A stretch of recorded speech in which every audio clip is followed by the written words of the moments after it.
bir günlük жашоо менен жашабай, келечек менен жашаш керек. Кыргыздын эки эле маселеси бар. Бул ынтымак маселеси, анан коррупция. Ачык айткандачы. Коррупция менен мына бир силерден да кайрылып кетейин, жардам бергилечи.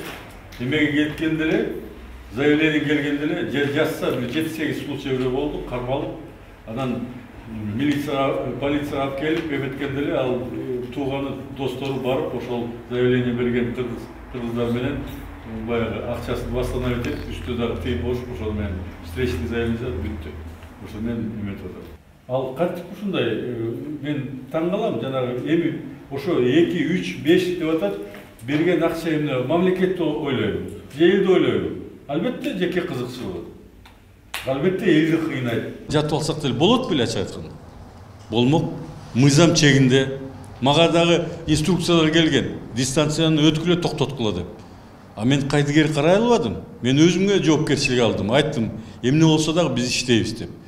Балдар ооруду, сыктады, баарына чыдады, иштеди. Мына Кудайга шүгүр, бүгүн сүйлөштүк, мына эмки жубадан буюрса уже 10 рейс болот. Бул жакшы да, туурабы? Биринчи 1 рейс, 2 рейс, 3 рейс, 5 рейс болду эле, эми 10 рейске сүйлөштүк. Могу элди буюрса кетирип алсак деп бир эметип атабыз да, аракет кылып атабыз.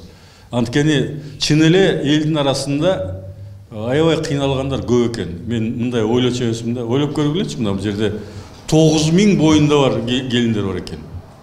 Биз кетирген эле дагы очередте канчасы. 8000 кичинекей балдары келиндер кетирдик. Şu мектепке чейинчи балдарды. Жалпы жонунан 25.000ден ашык. Бул студенттер, жанагындай курсанттар, ар кандайлар кошкондочу.